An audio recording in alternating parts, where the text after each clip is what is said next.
Once again, nandito na naman tayo para pag-aralan natin ang salita ng Panginoon. Aking dalangin para tayo makadagdag ang ating pinag-uusapan sa ikalalago, ikalalawak, ikalalalim ng inyong pagkakakilala sa Panginoon at kaalaman sa banal na kasulatan. Alright, so tapos lang ng ating 5-week theme last time. At sana napanood niyo yung lahat. Sino sa inyo napanood lahat yon? Yung series natin na 5.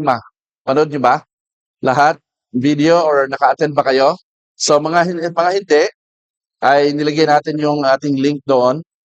I firmly believe in my heart na kung napanood niyo yung 5-week series natin ng ating theme, Now That You Are in Christ, so na kay Kristo, yun ang pinaka-basic na knowledge na dapat matutunan ng mga yung 5 yun, still sobrang lawak na ng alam nyo, no?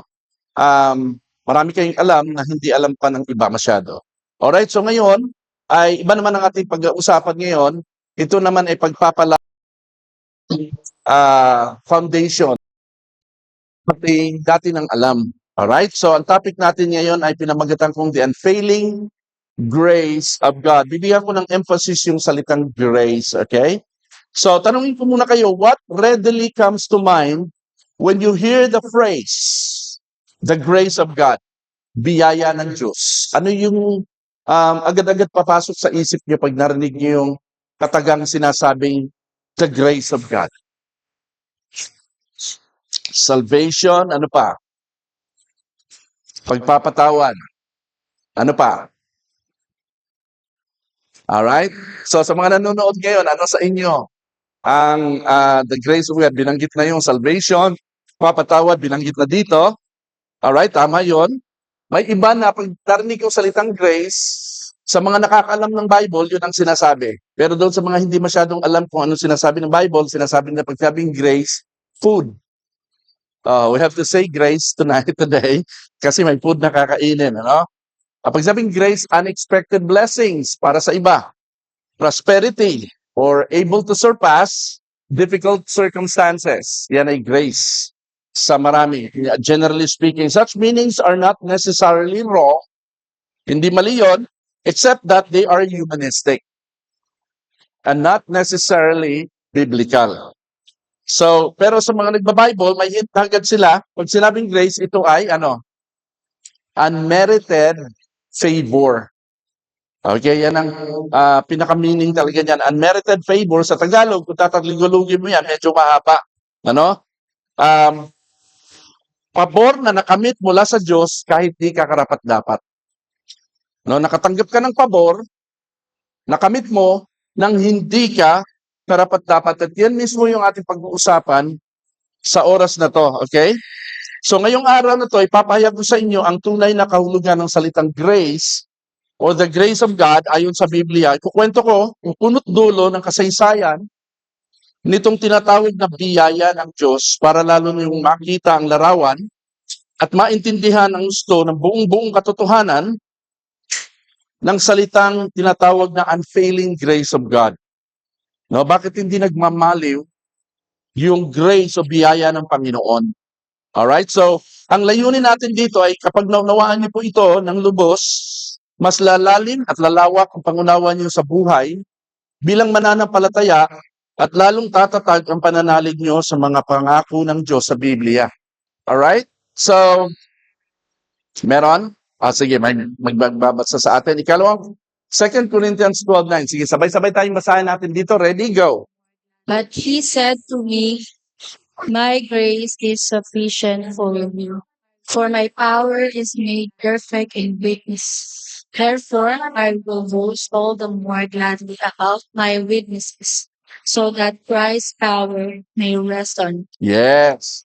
But he said to me, sino itong nagsabi ng he said to me dito? Si Apostle Paul. Sino yung nagsasabi dito? Si Jesus. Sabi ni Jesus sa akin, my grace is sufficient for you. For my power is made perfect in weakness. Therefore, I will boast all the more gladly about my weaknesses so that Christ's power may rest on me. All right, let us pray. Panginoon, marami pong salamat dahil sa araw na to ay binigyan mo kami ng pagkakataon na mas lalo namin pagbulay-bulayan ang kabutihan ng iyong na binigay mo sa amin, ng biyaya mo sa amin, Panginoon. Wala kami dito kung hindi mo kami nabiyayaan. Purihin ka, dakila ka, O Diyos, sa iyo ang lahat ng luwalhati, Ama, sa pangalan ni Jesus. Amen. Amen. Palapakan natin si Lord.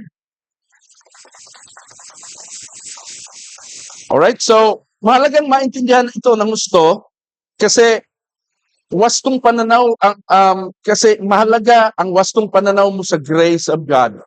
Dito kasi nakasalalay ang buo mong pananaw sa Diyos. Alam niyo po itong understanding natin sa grace, dito nakasalalay yung pananaw natin kung ano ang Diyos. Alright? So pag hindi natin ito naintindihan, di natin naintindihan ng Diyos. Magtatanong tayo, magdidwindle yung ating faith. Pero pag naintindihan natin itong grace of God, bilang mga mananampalataya, buong-buo ang iyong pananaw sa Diyos at sa lahat ng mga nangyayari sa iyong buhay. Good or bad. Amen? Everybody say good or bad. So, malaking epekto ng tamang pagkakaintindi sa grace of God o biyaya ng Diyos because as a Christian, this is how we base our view of God and measure our relationship with Him. Kapag kasi dito pa lang sa grace of God, which is the focal point, no? The center of our Christian faith, all right? Ay mali na ang pagkakaintindi at paniniwala mo, mali na rin ang lahat ng paniniwala mo sa Diyos. Okay? Paniniwala mo sa Diyos, sa kaligtasan, at sa mga nangyayari sa inyong buhay. At dahil mali, wala ka sa katotohanan.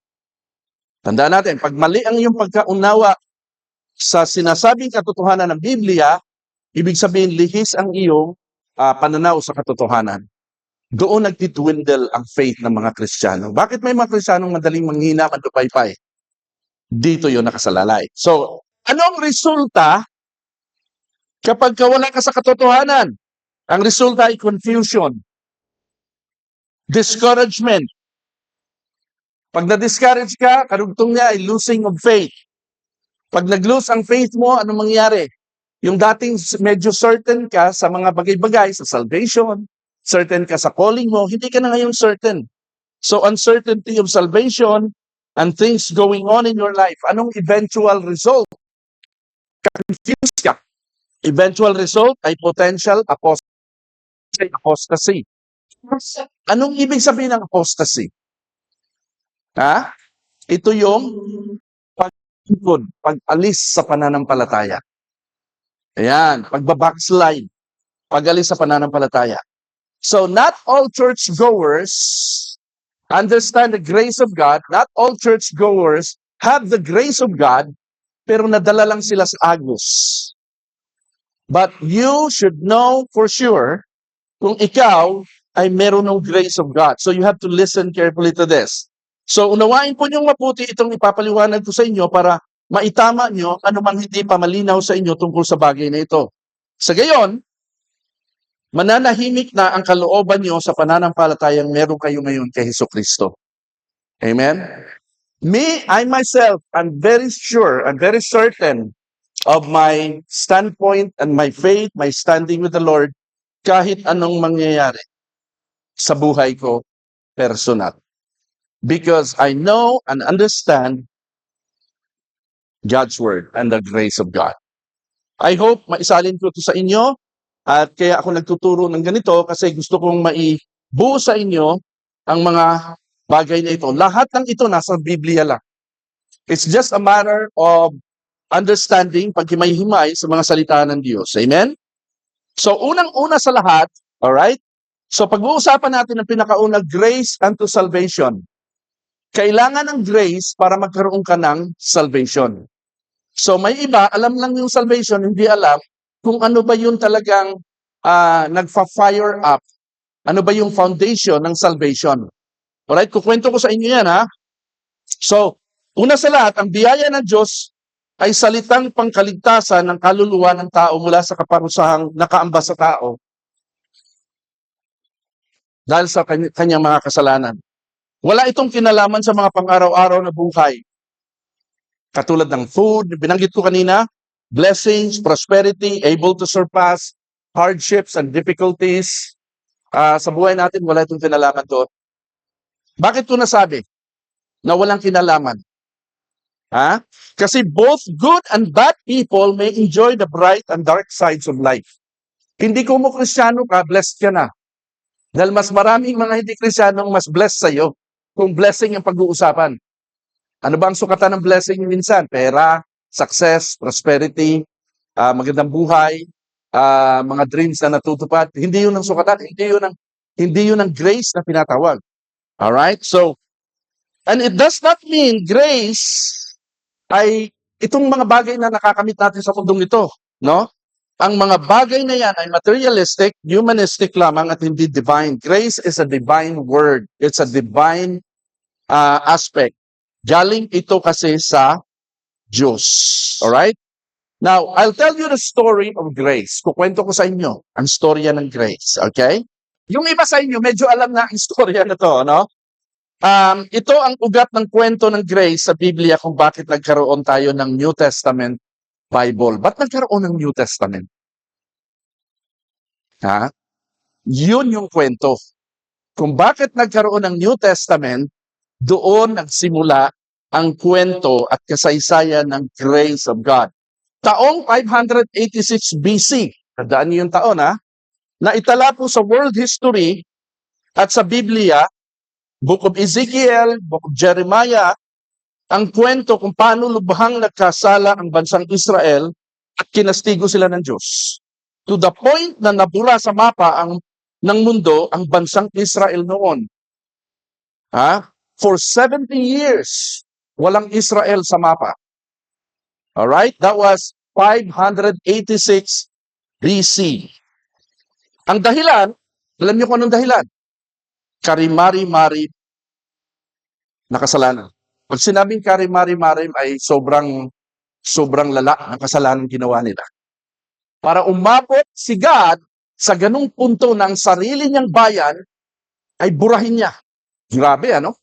Ganun katindi yun. Bigyan ko na isang example. Isang tatay na sobrang galit ng galit sa kanyang pamilya. Ano ba itong kwento? Saan ba ito na panood to? Sobrang galit ng tatay sa kanyang pamilya at mga anak. Pinatay niya lahat ng anak niya. Parang walang iniwan yung kwentong ng ganong katinding kasalanan ang ginawa ni Israel para burahin sila. Ang dahilan ay karimari-mari. Dinungisan nila ang banal na templo ng Diyos. Yun. Ang pinakasagradong lugar kung saan ang Diyos ay nagdi-dwell on the earth. The temple in Jerusalem. Dinungisan nila. Paano na dinungisan? Dinala nila sa loob ng templo ang mga ribulto, ang maramit iba't ibang ribulto ng mga pagano, dinala nila sa loob at doon nila sinampa ang mga ribultong ito at pumatay sila ng mga baby, no? Para ialay at dumanak ang dugo ng mga sanggol bilang paghahandog, bilang alay doon. Sobrang galit ng Diyos. Umalis ang Diyos, ang presence ni God, sa temple na tinayo ni Solomon noong 586 BC at he caused King Nebuchadnezzar to attack and make war with Israel at sila ngayon ay sinakop, sila ngayon ay inubos at sila ngayon ay King Nebuchadnezzar took them into captivity in Babylon. At yung ibang tumakas napunta sa Egypt, sa iba't ibang mga lugar, at nawala na sa mapa ang Israel. Ang sinong natira sa Israel noon? Alam niyo kung sino mga natira? Mga matatanda, mga may sakit, at mga maliliit na bata ang natira doon. Sila ngayon yung over 70 years na naiwan doon sa desolate land. Na wala silang pagsasambahan. Kasi nung araw, hindi ka mukha ngayon, nakakapag-pray ka kay Lord anywhere, anytime. Sa kanila, hindi sila pwede mag-pray ng gano'n. Kailangan meron silang haharaping lugar, meron silang tambana, wala yun. Sinira yun. So desolate sila, kawawang-kawawa sila. At yung mga naiwan doon ng mga may sakit, sila yung mga tinatawag na Samaritans. Mga kalabang paniniwala ng mga Hudyo. Later natin pag-usapan yan. So ngayon, so nabura sila ngayon. Alright? So bilang parusa ng Diyos, niloob ni Yahweh na sakupin sila ng armies ni King Nebuchadnezzar ng bansang Babylonia, winasak ang templo, maraming pinatay, at ang iba ay dinala sa Babylonia bilang captives. Yung iba namang nakatakas ay nag-take refuge sa Egypt, yung iba sa ibang bayan, maliban sa mga matatanda, mga bata at may sakit na naiwan sa Jerusalem. Mga walang pakinabang, hindi sila kinuha ni Nebuchadnezzar. Mga wala kayong pakinabang, dadala lang kayo ng sakit doon sa Babylonia, dito na lang kayo maiwan kayo dito. Okay? Mga aged. So eventually, or ano sa palagay niyong ginawa nila? During the 70 years that they were in captivity sa Babylon, ano sa palagay niyong ginawa ng Israel? Alam niyo, ito ang matindi. Sa panahon ng kanilang 70 long years exile in Babylon at Egypt, according to Jeremiah 25 verse 11, 70 years sila doon, the people as a nation never came to their senses and repented of their sin against God. Hindi sila namulat, hindi sila nagsisi. Sa 70 years nila na pinalo sila ng Panginoon, pagkus nagpatuloy sila sa pagsamba sa mga pagan gods doon sa mga bansang kinapuntahan nila, di primera ang Babylonia at ang Egypt sa paganism. So, ganun nangyari. So, ang nangyari, eventually, nag-settle down sila doon na parang sarili na nilang bansa ito at nagsipag-asawa ng mga paganong di mananampalataya kay Yahweh at namuhay ng tulad sa mga pagano. Tuluyan na nilang kinalimutan si Yahweh at piniling ipagpatuloy nila ang pagan lifestyle ng mga Hudyo. Ganun katindi, ano? Hindi sila nagsisi. Wala na silang sariling pagkukusang manumbalik kay Yahweh. Yung tinatawag na may free will ka man lang dahil namulat ka kumbaga, namulat ka sa pinalaki kang Kristiyano. Kung kailan ka lumaki at dumanas ka ng ganitong mga pagpapalo ng Panginoon, hindi mo na naalala ang Panginoon at hindi mo na realize sa iyong sarili. Ganun na nangyari sa Israel. So wala na silang pagkukusang manumbalik kay Yahweh. Ang kanilang sanang natitirang choice to repent, free will man lang sana, ang sensible mind nila bilang Israelites, ay nabalot na rin ng kawalan ng pag-asang mabuo pa ang Israel. Na-impluwensya na po kasi sila ng kultura, sistema at mga tradisyon ng paganism. Yun ang matindi kapag ka na-impluwensyahan ka. No? Parang nabura na lahat ng pinalaki sa'yo. Ako nagtataka ako kung bakit lahi tayo ni galing tayo sa lahi ni Noe. Kasi naubos na lahat ng tao, di ba? Galing tayo sa 3 tao. Pinalaki yun sa pagkakilala kay Yahweh. Pero ang daming pagans na lumabas. So, si Shem at saka si Ham, mga pagano ang lumabas doon. Now, ano pa? So, pwede ka palang pinalaki sa Bible, pero eventually, you will go out of your way. Out of the way from God. So, na-impluwensyahan kasi sila ng kultura, sistema at mga tradisyon ng paganism sa Babylonia at Egypt hanggang sa tuluyan ng naging comfort zone na nila ang paganism. Ganon. They couldn't ask God for forgiveness anymore because their hearts have strayed away into darkness. They could no longer repent and turn back to God kasi nandoon na sila eh. Nag-asawa at nagkaanak na, nagkaanak ka na ng pagan at di mananampalataya, ikaw na rin, madadamay ka na rin. Okay, mag-ingat kayo, huwag kayo mag-aasawa ng di mananampalataya. Okay, kasi yun ang tendency. Okay, by history, ganon ang nangyayari sa mga dating believers. Okay, so, nag-asawa, nagkaanak ng unbeliever, at yun na, nakalimutan ng tuluyan, at naligaw na, napunta na sila sa darkness. Ganon nangyari sa Israel. Nag-asawa at nagkaanak na, nagkapamilya ng ibang lahi, na dati-dati mahigpit nilang ipinagbabawal sa law of Moses. Bawal mag-asawa ang Hudyo ng hindi Hudyo, ng pagano. Ngayon, sige na lang, kasi nandoon na sila sa lugar na, no choice na sila. They are under the spell an authority na talaga sila ng kanilang mga pagan spouses at mga biyanan at mga families. In fact, si Propeta Jeremias, in-encourage na rin silang mag-settle down na lang at ituloy ang buhay kung ano man ang meron sa mga bansang kinaroonan. Sige na, mag-asawa na, ituloy nyo na lang. Walang tayong magagawa. Andito na tayo. Propeta to, si Jeremiah ito. Ha? At naintindihan ng Diyos yun. Alam niyo po ba, si God din ang nag-utos sa kay Jeremiah. Jeremiah 29, verse 1, verse 4 hanggang 7. Basahin natin. Alright, so, sabi sa Jeremiah 29, verse 1, verse 4 hanggang 7, Jeremiah wrote a letter from Jerusalem to the elders, priests, prophets, and all the people who had been exiled to Babylon by King Nebuchadnezzar. This is what the Lord of the heavens armies, the God of Israel, says to all the captives he has exiled to Babylon from Jerusalem. Build homes. Sige na, magtayo na kayo ng bahay dyan. Plan to stay. Ha? Kumbaga, pinayagan na rin sila ng Diyos. Plant gardens and eat the food they produce. Bawal kumain ng baboy, ang mga Hudyo. Ay, mga pagans, kumakain yan ng baboy. Bawal kumain, maraming mga bawal sa mga maraming bawal sa mga Hudyo. Eat the food they produce. Marry and have children. Pinayagan na sila. Ha? Then find spouses for them, so that you may have many grandchildren. Multiply, do not dwindle, huwag kayo maubos. And work for the peace and prosperity of the city where I sent you into exile. Okay? Pray to the Lord for its welfare will determine your welfare. Ito na ang advice ni Prophet Jeremiah sa kanya. So, wala na. Talagang naging lifestyle na nila ang paganism. Alright? Nandoon na sila eh. Totally na wala na ang temple, wala na yung faith nila, etc. Wala na ang Torah, wala na ang Old Testament sa kanilang kaisipan. Napura na. Alright? So nagstay put sila. All they could do was to find their comfort zone sa bagong realidad ng kanilang buhay doon sa mga pinagtapunang bansa sa kanila.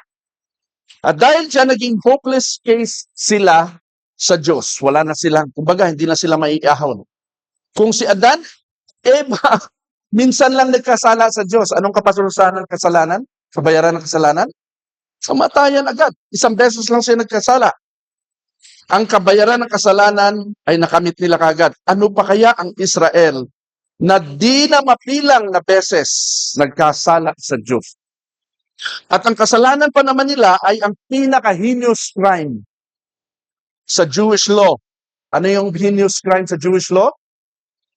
Alam niyo kung ano? Ang pinakamabigat na kasalanan, number 1 ay pinagbabawal sa 10 Commandments. Exodus 20.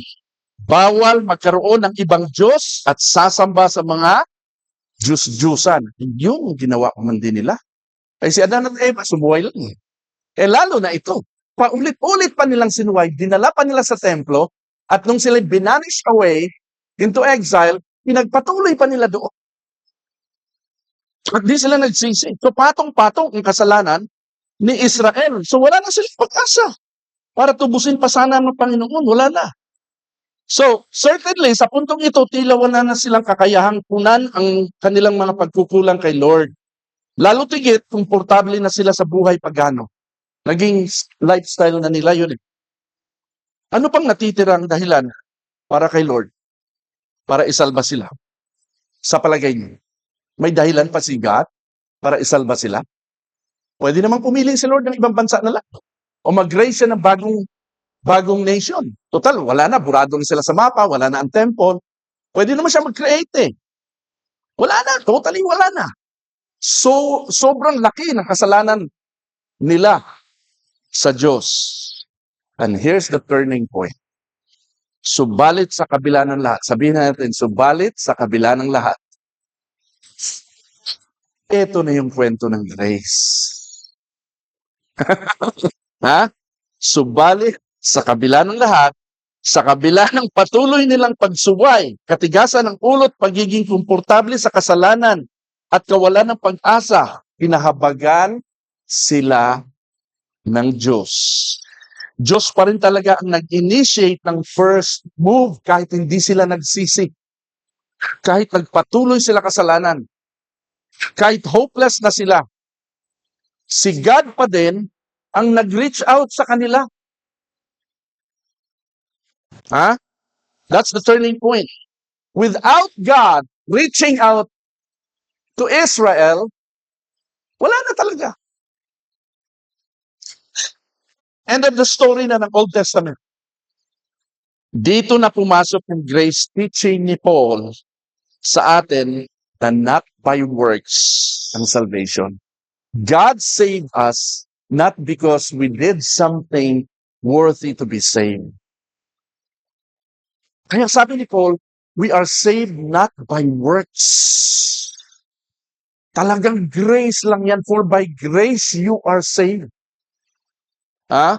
So, doon pumasok yon. Ephesians 2:8 and 9. Pakibasa ng sabay-sabay. Ready? Go. For it's by grace I have seen through faith, and this is not from yourself, it's from gift of God, not by works, so that no one. Yes. Now, gusto kong i-highlight dito yung sinabi dyan na this is not from yourselves. Hindi ito galing sa inyo. Ni yung idea na ikaw ay bigyan ng grace ni God, hindi galing sa iyo. Pati yung faith na ikaw ay naniwala kay God, hindi rin yan galing sa iyo. At wala ka rin ginawa para isave ka ni God. So ito yung definition ng salitang grace, unmerited favor. Nakamit mo kahit di ka karapat-dapat. At ito pa matindi. Hindi rin ito by our humanistic free will. May mga nagsasabi kasi nagtuturo na gamitin mo yung free will mo, may free will ka na manalig sa Panginoon. Kaya may mga preacher po, talagang grabe ang emosyon. Iyak talaga yon para mapaiyak yung mga kongregasyon, yung mga tao. No? Pag napaiyak na touch yung emotion nila, tatanggapin nila yung free will nila mahahatak. Hindi gano'n. This is not by our own free will. Kahit idaan, maglupasay ka pa dyan. Ha? Hindi ito sa free will natin to be saved, not by our choice. Anong sabi sa Romans 9:16? So it is God who decides to show mercy. We can neither choose it or work for it. Grabe pala yun. Hindi mo pwedeng piliin ang salvation na mas pipiliin ko masave ako. Pipiliin ko gusto kong pumunta sa langit. Magdi-decide ako itong free will ko. Hindi. Hindi ko rin pagtatrabahuan ito. Hindi rin. Talagang purely galing lang kay Lord lahat. Si Lord ang pipili sa iyo, hindi ikaw ang pipili kay Lord. Amen? God chooses you, not you choosing God. Di ba? Laging sinasabi, narinig natin sa pag narinig niyo to sa online na choose God. No, choose God. All right? Sa mga blog, hindi natin, we cannot choose God according to Romans chapter 9. It is God who will cause you to choose Him. It is God's mercy and grace on you. Sabi sa Tagalog dyan, maliwanag gayon, na ang pasya ng Diyos ay nababatay saan? Sa kanyang habag. At hindi sa kagustuhan o pagsisikap ng tao. Oh. Itong kondisyon na nangyari sa Israel, hindi sila nagsisi, hindi sila nagbalik loob sa Diyos, nagpatuloy sa kasalanan, at nalugmok na sila, nagsettle down na sila sa mga bansang yon, wala na silang opportunity to come back to God as a nation. Talagang hopeless case na sila. But still, God chose to reach out to them. Yun ang grace. Naintindihan natin? Totally, completely, wala tayong hand sa salvation natin. Okay? Ayon sa biblical theology, ang bansang Israel ay simbolo ng mga Kristiyano sa buong mundo. Alam niyo ba ang Israel ay symbol ito ng mga Kristiyano kasi tayo ay kinahabagan ng Diyos, sila ay kinahabagan ng Diyos. Ang habag ng Diyos sa atin, Doon nagsimula yun sa Israel. Alright? Simbolo ng mga Kristiyano sa buong mundo. Tulad ng Israel, nagkasala tayo sa Diyos at hopeless case ang case natin. Wala tayong ginawa para kalugdan ng Diyos. Wala tayong may pagmamalaking kwento. Kung bakit tayo ay iniligtas ng Diyos, kinahabagan lang tayo. Biniyayaan, ika nga. Inabutan ng kabutihan sa kabila ng ating kasamaan. Ganun tayo. Yan ang grace of God. Siya ang lahat ng may gawa at tayo ay recipient lang ng biyayang ito bilang gift sa atin kahit di tayo karapat-dapat tumanggap ng gift. At ang gift na to ay hindi pinabawi ng Diyos sa atin kapag nagkakasala tayo. May iba kasi nalalamig ko pananampalataya dahil sunod-sunod nagkakasala. Marami siyang pagsuway. Wala kang mabasa sa Bible na gagawin ng Diyos yun. Kita mong ginawa ng Diyos sa Israel. Sobrang ginawa nila, pero ni-reach out pa rin sila ng Lord. Walang bawian. Sabihin mo sa iyong katabi, walang bawian. Ganon si Lord magbigay ng gift. Kayo ba pag nagbigay kayo ng gift, binabawi niyo pag nainis kayo? Hoy, binigyan ka ng gift ng Pasko, di mo sinusot. Akin na nga lang. Hindi na kita bibigyan sa susunod na Pasko. Ha? Mahilig tayo mambawi eh. Pero si God, hindi nang babawi. Kahit naiinis na. Ha? Paparuin ka niya, paparusahan ka niya, sasaktan ka niya, pero yung bigay niya sa iyo ay bigay. Amen? Now, at ito pa matindi. Wala rin sa atin ang choice para tumangging tanggapin ng gift. Hala, binibigay ni Lord yung gift of salvation free. Wala sa iyo ang choice na tumanggi. Kasi pag binigyan ka ng Lord ng gift, binigay ni Lord ang gift sa iyo, inabot ng Lord sa iyo ang gift, yung grace niya, kasabay na dadating sa iyo at pati ikaw oo, akin na. Tatanggap ka, wala kang choice na tumanggi. Kasi si God hindi magkakamali, hindi siya pipili ng bibigyan. Mali, tatanggihan pala ako nito. Hindi siya mapapahiya kasi He knows all things. Amen? Alright, yan ang matindi kay Lord. Wala rin sa atin ang choice para tumangging tanggapin ang gift of salvation. When God insists, who are we to resist? Ulitin ko, when God insists, who are we to resist God? Amen? Basta tinanggap na lang natin ang gift na ito at by grace din yun. Even our faith is all by grace. Wala talaga tayo. Kaya pagka merong ayaw manampalataya kay Lord at ikaw nanampalataya, that means yung grace wala sa Kanya, ikaw sa iyo meron. No? Si God ang pumipili kung sino ang binibigyan niya. Umiral ang tunay na puso ng Diyos sa Israel na di dapat kaawaan. Wala silang ginawang initiative para kaawaan ng Diyos, kaya ang Diyos ang nag-initiate ng first move. Amen ba? At dahil dito, nahayag ang dakilang pag-ibig ng Diyos. Sa John 3:16, for God so loved the world that He gave His only begotten Son, that whoever believes in Him should not perish, but will have everlasting life. Yung dakilang pag-ibig ng Panginoon nahayag because of God's grace. Hindi mahahayag yun without the grace of God. Kaya, nakilala ng Israel, ganun katindi ang kanilang Diyos na si Yahweh kasi kahit sa kabila ng ginawa nila, inabot pa rin sila ng Diyos, doon nila nalaman, ganito pala katindi magmahal si Yahweh. Akala ko matindi lang siya pumalo, pero matindi pala siya magmahal. Kahit wala na kami pag-asang bumalik, inahon niya pa rin kami. Umiral ang tunay na puso ng Diyos sa Israel. Ang tawag doon ay grace. Amen ba? Anong rason?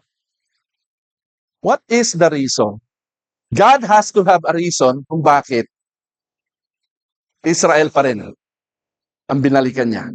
Alam niyo kung bakit? Okay. Alam niyo kung anong dahilan ng kusang pag-initiate ng Diyos ng kaligtasan sa Israel kahit di sila nagsisi at nagbalik loob? Alam niyo kung anong dahilan? Promise? Promise niya kay Abraham. Okay? Pwede. Pero this point, akin to at this point in time, sa laki ng ginawa nilang katampalasanan, karimari-marim na pagsuway at kasalanan, to the point na pati ang temple ay si God mismo ang nag-cause para burahin, pati sila mawala sa mapa. Ano? Matindi ang dahilan ng Panginoon. Alam niyo kung anong dahilan kung bakit nila binalikan? Bakit nga binalikan ang mga Israelites? At nag-initiate siya, kusang loob siya nag-initiate. Alam niyo yung, lagi madalas na narinig natin, magsisi ka sa Panginoon. Tanggapin mo sa Panginoon, ang Panginoon habang may pagkakataon. Yung ini-encourage natin ng tao na magsisi kayo para patawarin kayo ng Panginoon. Kapag hindi ka nagsisisi, tila hindi ka patatawarin ng Panginoon. Hindi ganun ang Panginoon. Alright? Sa Biblia, patatawarin ka muna ng Panginoon para ka makapagsisi. Hindi mo kayang magsisi kapag hindi ka muna pinatawad ng Panginoon. Baliktad ang pagkakaintindi ng maraming mga nagtuturo ngayon, mga preachers and evangelists, magsisi kayo sa mga kasalanan nyo para kahabagan kayo ng Diyos. Para kang habag ng Diyos na kasalalay sa inyo. Hindi. Sa Biblia, kahabagan muna kayo ng Diyos, the grace of God will be upon you so that magsisisi kayo. Amen? Papakita ko yan later. So yan ang madalas natin narinig na turo, magsisi ka muna para kahabagan ka ng Diyos. Hindi pala ganoon ng Diyos. Supremo ang Diyos. Sabihin natin, supremo ang Diyos. He is all supreme, all powerful, para tayo pa ang antayin niya. Hindi siya mag-aantay sa atin. No? Patanggi-tanggi ka pa, hindi mo pa oras para kilalanin si Lord, hindi ka niya aantayin. It is God who will cause you to receive Him. Okay? Alam niyo kung anong dahilan? Ito na, sasabihin ko na. Para isalvage, iahon, ibig sabihin, ahunin ang kanyang nasirang pangalan. So ang dahilan pala ni God kung bakit talagang hindi niya tinantanan si Israel, binalikan niya, inahon niya ang Israel, ay sapagkat nasira ang pangalan ng Diyos sa mga pinagagagawa ng mga Israelites sa bansang Babylonia at saka sa Egypt. Alright, basahin natin to. Okay, so ako ang babasa. Sundan nyo sa inyong mga screen. Ezekiel 36 verse 18 to 32. Mahaba kasi siya, kaya ako nababasa. At dahil sa dugong pinadanak nila sa lupain, ito yung kwento ito nung nasa Israel pa. At dahil sa kanilang mga Diyos-Diyosan, ibinuhos ko sa kanila ang aking matinding ut. Itinapon ko sila at pinangalat sa iba't ibang panig ng daigdig. Ginawa ko sa kanila ang nararapat sa kanila. Ngunit sa mga lugar, eto na ang dahilan, na kinapuntahan nila, binigyang daan nila ang mga tao upang hamakin ang aking pangalan. Sinabi ng mga tao sa kanila, hindi ba sila yung mga mamamayan ni Yahweh? Bakit pinaalis sila sa kanilang bayan? Nasira ang reputasyon ng Diyos. Kung talagang makapangyarihan ng Diyos na yan, bakit nawasak ang kanilang bayan? Anong nangyari? Hindi man lang pinagtanggol ng mga Hudyo ang dahilan kung bakit sila na padpad sa mga bansa nila. Verse 21, nabahala ako sa banal kong pangalan. Kita mo yung Diyos mismo, nabahala siya sa banal niyang pangalan na ipinahamak ng mga Israelita sa mga dakong kinapuntahan nila. Kaya, ito na ang solusyon ni God. Sabihin mo sa Israel. Inutusan niya dito si Ezekiel, Prophet Ezekiel. By the way, si Ezekiel kasama sa pagkapunta sa Babylon. No? Kaya sabihin mo sa Israel na ito ang pinapasabi ko. Lahat ng ginagawa ko ay hindi dahil sa inyo mga Israelita. So kumbaga, not by works. Not by your the good things you've done. Kundi dahil sa banal pangalan na inyong hinayaang hamakin sa mga lugar na pinagtapunan ko sa inyo. Ipapakita ko ang kabanalan ng dakila kong pangalan na nalapastangan sa harap ng mga bansa. Makikilala ng lahat na ako, si Yahweh, kung maipakita ko na sa kanila na ako ay banal. So yung holiness of God, the holiness of God's name, hindi to pwedeng dungisan. Hindi to pwedeng siraan. Kaya sinalba niya. Kaya pangalan, titipunin ko kayo. Ito na yung solusyon. Anong solusyon ni God? Titipunin, ibabalik niya sa Israel. Titipunin ko kayo mula sa iba't ibang bansa upang ibalik sa inyong bayan. Wiwisikan ko kayo ng tubig na dalisay upang kayo'y luminis. Aalisin ko rin ang naging mantsa ninyo dahil sa inyo, mga Diyos-Diyosan. Bibigyan ko kayo ng bagong puso. Ito na yung New Testament yan, ha? Jesus Christ na yan. Bibigyan ko kayo ng bagong puso at bagong espiritu. Ay na, pumasok ng Holy Spirit dito. Ang masuwayin ng puso ay gagawin kong pusong masunurin. Si God na rin ang gagawin. Tigas ulo yun, hindi ko kayang gumawa eh. Ako na lang ang gagawa. No? Bibigyan ko kayo ng aking espiritu. Eto na. Upang makalakad kayo ayon sa aking mga tuntunin at masunod ninyong mabuti ang aking mga utos. Ititira ko kayo sa lupaing ibinigay ko sa inyong mga ninuno.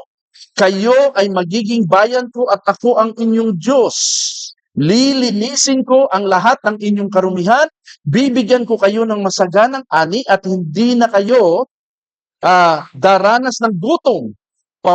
Mumungahin kong maputi ang inyong mga punong kahoy at pasasaganain ang ani ng inyong bukirin upang hindi na kayo hamakin ng kapwa ninyo bansa dahil sa tagutom na inyong dinanas. Maaalala rin ninyo ang inyong kasamaan. Pansinin niyo yun? Uunahin ni God na i-bless kayo, isi-save kayo, bago mo marirealize, ang sama-sama ko pala. Bago ka magsisisi, nahuli yung pagsisisi, uunahin mo na ni Lord, bibigyan ka ng grace para ka magsisi. Hindi mauuna yung magsisisi ka muna bago ka kahabagan ng Lord. Napansin nyo, kabaliktaran ang turo ng Biblia sa turo ng maraming iba.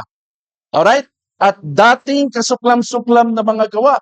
Dahil, ibig sabihin, magsisisi yan, in short. Dahil dito, masusuklam kayo sa inyong mga sarili. Nagsisisi na nga. Kailan sila magsisisi? Kapag na-realize na nila ang kabutihan ng Diyos sa kanila, ang grace of God. Dapat ninyong malaman na ginagawa kong lahat ng ito, ngunit hindi dahil sa inyo, not because of you, it is because of me and my name. Ganon pala, kaya tayo naligtas. Not because of us, we're not worthy. But because of for His honor and glory, kaya kayo sinave ni God. Amen? Only for His honor and glory. Kaya pag ikaw ay nasave na, tinanggap mo na si Jesus, ang dapat mong ma-realize ay katulad ng sinabi diyan, masusuklam ka sa iyong sarili. At kalimutan mo na ang sarili mo, ialay mo na ang buhay mo sa Panginoon. Yun yung tunay na pagsisisi. It comes after the grace of God has come upon you.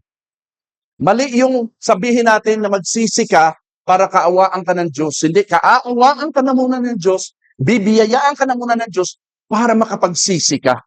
Hindi mo kayang magsisi, hindi mo kayang kamuhian ng sarili mo kapag hindi ka nabiyayaan ng Diyos na kamukha ng kwento na ito. Amen? Dapat yung malaman na ginagawa ko lahat ng itong ngunit hindi dahil sa inyo. Dapat kayong mahiya dahil sa inyong kasamaan, mga Israelita. Alright? So wala na. Palapakan natin si Lord dyan. Are we learning so far? Something new? Alright. So ayon sa ating binasa, ano daw ang dahilan kung bakit nag-declare ng pagliligtas si Yahweh bigla sa Israel? Kahit di nagsisisi ang mga tao. Dahil ba sa mga Israelites? Hindi dahil sa kanila. No. Verse 22, ang sabi, lahat ng ginagawa ko ay hindi dahil sa inyo, mga Israelita, kundi dahil sa banal kong pangalan na inyong hinayaang hamakin sa mga lugar na pinagtapunan ko sa inyo. Ang ibig sabihin noon, kapag nagkasala ka kay God dahil anak ka niya, kapag pinalo ka niya at nasa ka sa masamang buhay, huwag mong hayaan na masira ang pangalan ng Panginoon doon sa pinagdalhan sa iyo ng Panginoon kahit pangit ang nangyayari sa iyo.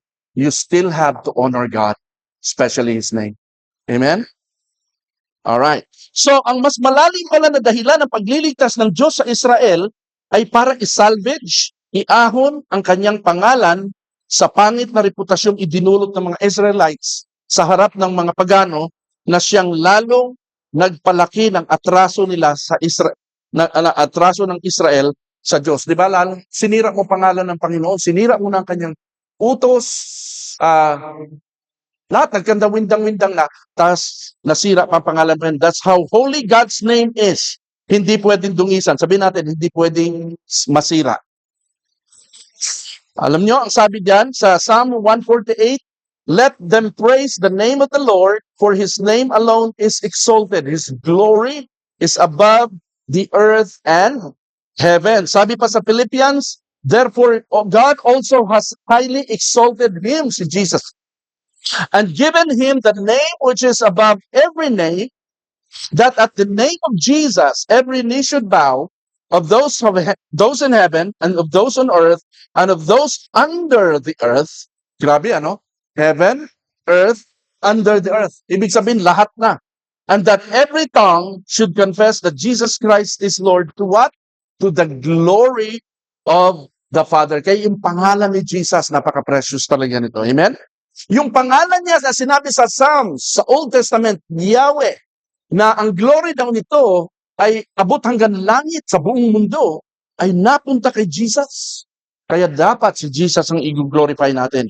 Pakaiingatan natin ang ating faith at ang ating relationship with the Lord. Amen? Now, so, ano ang response ng Panginoon sa kasamaan ng Israel? Sa halip na lalo niyang ubusin ng Israel, imbes na lalong magalit si God, ay nagpakita pa ito ng kahinahunan, pagmamahal, at awa sa mga taong ito na di karapat-dapat kaawaan. Tama? Yan ang grace of God. So, alam na natin, grace to what? Salvation. Now, grace to surrender. Okay? Bibigyan ka ng God ng grace para ka sumurrender. Hindi mo kayang pasurrenderin ang tao kapag hindi yan biniyayaan ng Panginoon na mag-surrender. Kahit anong preach mo dyan, kahit na anong reach out mo dyan, no? Hanggat ang grace ng Lord ay hindi po dumating sa kanila, nako hindi yan lalapit sa Panginoon. Alin ba ang tamang sabihin sa dalawa? Alin ba ang tama sa dalawa? Tatalikod o talikod muna sa kasalanan bago iligtas o iligtas muna bago tatalikod sa kasalanan? Iligtas muna bago tatalikod sa kasalanan. Yan, may natutunan na kayo. Ang dati nating alam tumalikod ka muna sa kasalanan, magsisi ka muna para iligtas ka ng Panginoon. Ito yung mga naniniwala na ang salvation ay nawawala. Kasi pagka tumalikod ka, ligtas ka ng Panginoon, nagkasala ka uli, wala uli ang kaligtasan. Ganun? Alright? So, ang sabi sa Ezekiel, meron ba dyan? Ezekiel 36 verse 31 to 32, yung bandang huli maalala rin ninyo ang inyong kasamaan at dating kasuklam-suklam na mga gawa. Dahil dito, masusuklam kayo sa inyong sarili, dapat ninyong malaman na ginagawa kong lahat ng ito, hindi dahil sa inyo, dapat kayong mahiya dahil sa inyong kasamaan. Ang ibig sabihin nito, na pagkatapos mong ibigay sa inyo ang lahat ng pabor, lahat ng biyaya, mauunawaan nyo, masusuklam kayo sa inyong kasamaan. Doon marirealize ng Israel ang kanilang kasalanan at kasamaan. Amen po ba? So, grace first before repentance. Everybody say grace first before repentance. God will give you the grace to surrender. Hindi kanya pipiliting surrender. Bibigyan kanya ng grace to surrender. Without the grace of God given to a man, to a sinner, given to a man, a sinner cannot surrender his life to Jesus. He cannot repent. So grace muna bago repentance. Iligtas ka muna ng Diyos bago ka makakatalikod sa kasalanan. Kung sa sariling kusa lang at pasya ng tao magsisi at magbalik loob sa Diyos, ay wala. Hindi kayang gawin yan ng tao. Sa palagay nyo, ba't di kayang magsisi ng tao on his own? Ba't di kayang magbalik loob ng tao on his own without God's grace? Palagay nyo.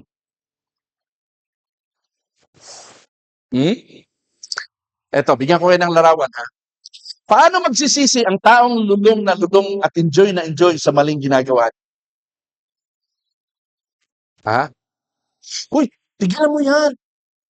Tigilan mo yan, masama yan. No? Nangangwarta ka masyado, nang-i-scam ka masyado. Nagpapayaman ka, marami naghihirap sa'yo. Buti ako, di ako nagnanakaw. Nagninegosyo lang ako. Ba't ako? Ito titigilan ko, yumayaman ako dito. Enjoy na enjoy siya sa ginagawa niya. Paano niya titigilan? Hindi yan magsisisi unless the grace of God will be there. Ang isang addict, yung isang lulong na lulong sa droga, high na high sa droga, no? Paano niya iiwanan ang droga? No? Samantalang ini-enjoy niya yun, hindi niya kaya unless the grace of God will come in. Amen? Paano tatalikuran ng makasalanan ng mga kamalian niya kung sa sariling pag-iisip niya ay walang mali sa mga ginagawa niya? Wala naman ako sinasap ng tao. Nag-i-enjoy ako dito. Tsaka wala akong sinasap ng tao. Ha? Anong mali dito sa ginagawa? Sa pananaw niya, walang mali. Okay, paano magsisisi? Unless the grace of God will be upon him. Amen? Paano magbabalik loob ang isang naliligaw sa madilim na landas kung hindi muna siya aakayin ng Diyos sa liwanag para makita niya ang tamang daan patungo sa Diyos? Hindi. Alright? Dahil sa kasalanan, ang tao ay patay sa harap ng Diyos. Di ba lahat ng tao patay sa harap ng Diyos because of sin? At ang patay ay walang anumang kakayahan para mabuhay muli. Meron ba kakayahan ang isang patay para mabuhay ulit? Of course, wala. Unless somebody will resurrect him. And only God can resurrect a dead person. Amen? Kaya hindi nag-i-expect ang Diyos na may magagawa pa ang isang patay para sa kanyang sarili. If we are all dead in the face of God, in the sight of God, how can we save ourselves? Wala tayong magagawa. Kaya not of works. Kaya ang Diyos na mismo ang nag-initiate ng unang hakbang para iligtas ang mga tao, pero siya lang din ang masusunod kung sino-sino lang ang pipiliin niyang iligtas ayon sa kanyang ikaluluwalhati. Hindi tayo makakapamili. Not by our own free will, not by our choice to be saved. It is God who chooses people. Pansinin mo sa dami-dami ng mga Israelites, pinunta-puntahan niya sa iba't ibang mga lugar, yung mga pipiliin niyang 12 disipulo, namili talaga siya. Amen? Nagdampot siya ng mga tao at mga ordinary people, hindi mga respetadong tao. Ganun katindi, Panginoon. Not our choice. Sabihin natin, it's not our choice. Okay? So, mas lalo itong maintindihan, patuloy lang kayo makinig dito. Kaya, mapalad ang mga pinili ng Diyos. Tignan mo yung katabi mo. Mapalad yan. Pinili ng Diyos yan. Amen? Anong sabi sa John 6? Alright. Alright. Hindi ko nalagay dito. John 6:44. Familiar kayo dito? Walang makakalapit sa akin. Sabi ni Jesus. Walang makalalapit sa akin, malibang dalhin siya sa akin ng Ama na nagsugo sa akin. Lapit ka, ikaw forward ka, tanggapin mo si Jesus, hindi lalapit yon. No? Kahit hilahin mo, ka na, kahit hindi yan lalapit. Pero pag ang Holy Spirit, ang Ama na magpalapit yan, dudurog ang puso niya, iiyak yan, sasabog yan. Panginoon, purihin ka. Amen? Tatanggapin sa Panginoon. Walang makakalapit sa akin, malibang dalhin siya ng Ama, sa akin ng Ama na nagsugo sa akin. At ang lumalapit sa akin ay muli kong bubuhayin sa huling araw. Amen? Mga patay ito, dead, spiritually bubuhayin. Kaya hindi po tamang sabihin na magsisi kayo at patatawarin kayo ng Diyos. Ang biblical teaching is pinatatawad na kayo ng Diyos, kaya magsisi na kayo. Baliktad, ano? Pinatatawad muna kayo ng Diyos bago ka magsisisi. Be born again first so that you'll be able to repent. Alam niyo yung repentance? Yung pag sinabing, patawarin mo ako, Lord, patawarin mo ako, hindi repentance yun. What is repentance? Pagtalikod sa masamang buhay at pagharap kay Jesus at pagsunod kay Jesus. Nobody can repent like that. Yung tao, mga ano lang lip service lang. Hindi na ako ulit, Lord. Sorry na, ayoko na talaga. Okay? Nobody can follow Jesus and be born again first. Amen? Kinakailangan mabago mo na puso mo, mabago mo na mind mo, mabago mo na mindset mo, etc. Amen? Bigyan ko kayo ng example. Dito mo makikita, grace first before surrender. Everybody say it again. Grace first before surrender. Grace to surrender. Bigyan ko ng grace to surrender. Bigyan ko ng example. Okay? Pakibasa. This is the woman caught in the act of adultery. Yung kwento nito, yung babae, babatuhin siya dahil nahuli siya ng nangangalim niya eh. Tapos, anong masasabi mo, Jesus? Okay, sabi sa law ni Moses, pag nahuli in the act of adultery, ang nagkasala hanggang mamatay. Ginawa ni Jesus. Nagsulot sa lupa. O kung sino sa inyong walang kasalanan, siya munang bumato. Naubos yung mga tao na wala. Pakibasa John 8:10 to 12. Tinanong niya yung babae. Ready, go. Tumayo si Jesus at tinanong ang babae, nasaan sila? Wala na bang humahatol iyo? Wala po, Ginoo, sagot ng babae. Sinabi ni Jesus, hindi rin kita hahatulan. Umuwi ka na at mula ngayon ay huwag ka nang gumawa ng kasalanan. Mula ngayon, huwag ka nang gumawa ng kasalanan, pero hindi na muna siya hinatulan. Ibig sabihin, ang grace na Lord na una, nahuli ang repentance. Naintindihan natin? Ang hindi na paggawa ng kasalanan ay nahuli. Nauna ang grace. Nasusundan natin? That lady, that bad woman na yan, babaeng yan, she cannot repent kasi ini-enjoy niya ang pagiging adulterous. Paano siya magre-repent? Ini-enjoy niya yun. Nagkataong nahuli lang kasi siya. Pero nung binigyan na siya ng Lord ng biyaya, hindi siya hinatulan, marirealize niya, Lord, ang kasalanan masama pala.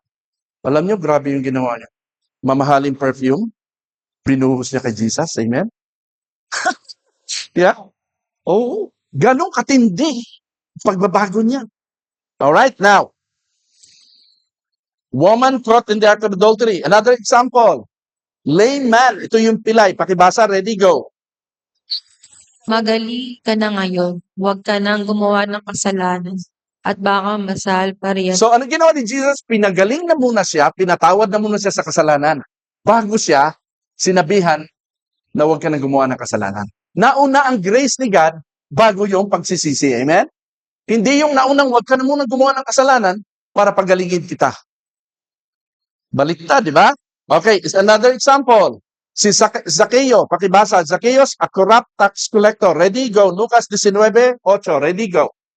Ngayon si Zacchaeus at sinabi niya kay Jesus, Ginoon, pamimigay ko po sa mga mahihirap ang kalahati ng aking mga kayamanan. At kung ako'y may madayang sino man, sasauli ko ito sa kanya ng 4 beses. Bakit nasabi ito ni Zacchaeus? Kasi, Zacchaeus, alam niyo ang kwento. Pandak na tao.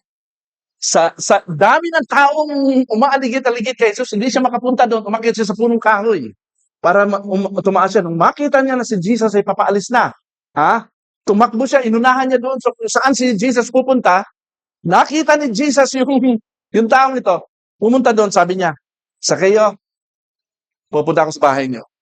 Pupunta ako sa bahay niyo. Tuwan-tuwa si Zacchaeus, special siya ngayon. Binigyan siya ng special favor ng grace ni God. Of all people, akong pandak, ako pa ang pinuntahan dito sa bahay ko, makasalanan ako. Kaya sinabi niya ang verse na ito, sige, dahil kinaabagan mo ako, sige, isusuli ko lahat ng mga in-scam ko sa mga tao. Nahuli yung pagsisisi, nauna yung habag. Amen? Everybody say, grace first before repentance. Kita mo? Alright? Isa pa example, yung criminal katabi ni Jesus Christ sa krus. Sabi niya, tama lang na tayo'y parusahan ng ganito dahil sa ating mga ginawa. Ngunit ang taong ito'y walang ginawang masama. In-acknowledge niya na walang ginawang masama. When all the people around are saying, ano yan, makasalanan yan. At sinabi pa nito, Jesus, alalahanin mo ako pag naghahari ka na Sumagot si Jesus, sinasabi ko sa iyo, isasama kita ngayon sa paraiso. Pansinin niyo ito, never na nagsalita siya ng Lord, forgive me. Hindi itong humingi ng tawad eh. In-acknowledge niya lang si Jesus is Lord. Amen?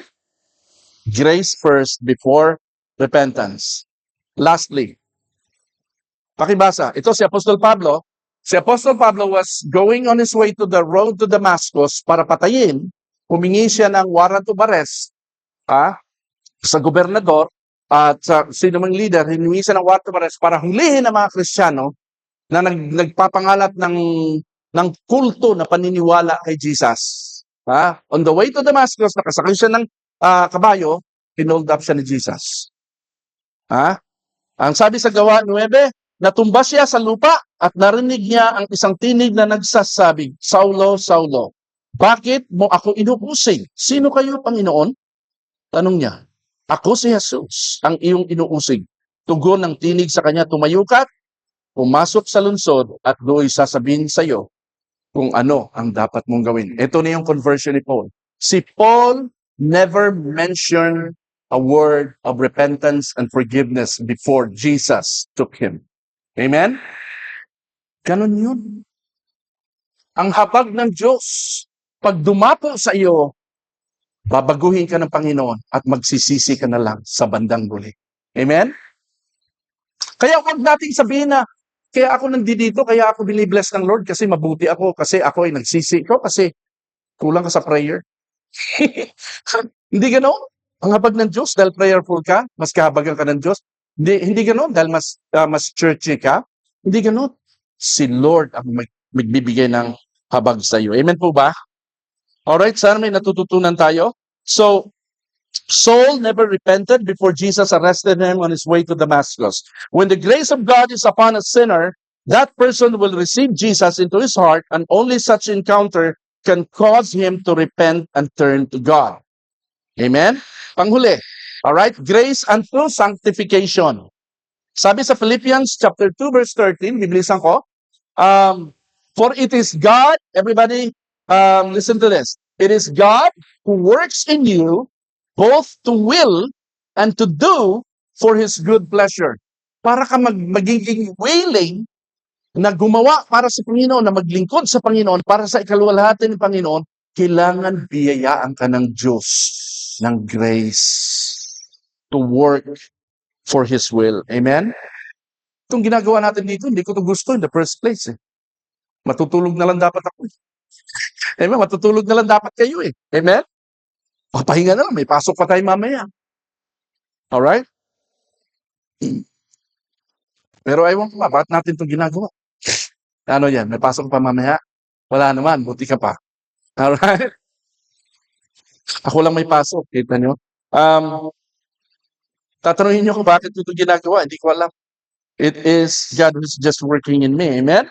When a person is saved and regenerated, not only by grace, will he surrender, but also his free will is subject to God's will so that he can walk in his righteousness. Para, alam nyo, may free will tayo. Alam nyo po ba, ang free will natin bilang mga tao, ang kadalasang kalaban ng God's will? Ito ang madalas sumusuway sa will ng Lord, yung free will natin. Pero kapag ikaw biniyayaan ng Panginoon, yung free will mo ay aayon sa will ng Panginoon. Amen ba? Dahil dyan, sino mang na kay Kristo, lalakad at lalakad talaga yan sa katuwiran ng Diyos. Walang anak ng Diyos ang nananatilit nagpapatuloy sa kasalanan sapagkat ang biyaya ng Diyos ay nasa Kanya upang gampanan niya ang kalooban ng Diyos at hindi ang kalooban ng dyablo. Amen ba? Sino man nagsasabing anak siya ng Diyos, Kristiyano, mananampalataya, pastor, church worker, name it. Ngunit hindi niya kayang umayos sa harap at likod ng camera at stage ng ministry. No, may mga palihim siyang mga sikretong mga kasalanan na ginagawa sa kanyang pribadong buhay. Alright? Sino man gumagawa ng ganon? Chances are, everybody say chances are, wala sa kanya biyaya. Kasi nagagawa niyang lapastanganin ang pangalan ng Panginoon na very valuable kay God. Amen? Chances are, wala sa kanyang biyaya ng Diyos, hindi siya tunay na Kristiyano. Antayin mo lang, kapatid, pasasaan ba at magbabackslide din yan. Kaya mga nagbabackslide, tumatalikod ng lalamig balang araw. Para sa akin hindi tunay na Kristiyano yun. Hindi. Kasi ang nagbabackslide lang sa Bible, mga napasama lang at hindi talaga tunay na nakay Kristo. Amen? Now, anong sabi sa verse na binasa natin kanina? Pakibasa ulit, 2 Corinthians 12:9. Dito tayo magtatapos. Ready, begin. Go. But he said to me, my grace is sufficient for you, for my power is made perfect in weakness. Therefore, I will boast all the more gladly about my weaknesses, so that Christ's power may rest on me. Kita mo yung weakness natin, yung pagkukulang natin, doon pala sumasagana ang biyaya ng Panginoon, ang power ng Panginoon. Amen? My grace is sufficient. Everybody say, my grace is sufficient. Ibig sabihin noon, grace lang ng Lord kaya tayo na-save. Talagang wala tayong ambag kung bakit tayo naligtas. Amen? The weaker you think you are in yourself, you'll be surprised the stronger you are in Christ. Ulitin ko the weaker you think you are in yourself, you'll be surprised the stronger you are in Christ. That's how the grace of God works. Let us pray. Father, we thank you for your word. We thank you for your grace. We thank you for your understanding, and we thank you for this time. May we pray na lahat ng aming narinig natutunan ngayon, Panginoon, ay manuot sa kaibuturan ng aming puso't buhay. Baunin namin at lumakad kami ayon sa iyong salita. Maging matatag kami sa aming mga kahinaan. Paluin mo man kami kung kami nagkulang, Panginoon. Salamat sapagkat pinaunawa mo sa amin ang iyong biyaya na kami, Panginoon, ay hindi mo iiwan at pababayaan. Hindi mo kami bibitiwan. Hindi mo kami babawiin, Panginoon. Or babawian ng iyong kaloob sa amin. Salamat sa iyo ang lahat ng kalwalatian na mapinupuri ka namin sa pangalan ni Jesus. Kung kayo dyan na nanonood ng video na to sa ating live cast sa Facebook, hindi niyo pa tinanggap si Jesus, hindi niyo pa tinanggap ang Panginoon bilang Panginoon tagapagligtas, ito na, marahil ang panahon kung ang biyaya ng Panginoon ay sumasayo at nararamdaman mo sa iyong puso na ikaw ay kinakabog ng Panginoon para kilalanin mo si Kristo at lumapit ka sa Kanya. Sabihin mo lang sa Kanya, Panginoon, ako'y makasalanan. Tinatanggap kita sa aking puso't buhay. Tinatalikuran ko aking mga kasalanan. Ramdam ko ang iyong biyaya sa akin, Panginoon. Kahabagan mo ako at ikaw ang masunod sa aking buhay. Lalakad ako sa iyong kalooban. Ito po ang aking panalangin sa pangalan ni Jesus. Kung ikaw nag-pray ng prayer na yan, gawin mo lang ito at saan ka man nandoon ngayon, bang nanonood ng video ito, abot ka ng Panginoon. Walang imposible sa Panginoon. My grace is sufficient for you, sabi ni Lord, sabi sa Bible. Purihin ng Panginoon. Maraming salamat hanggang susunod na Sunday. God bless you all.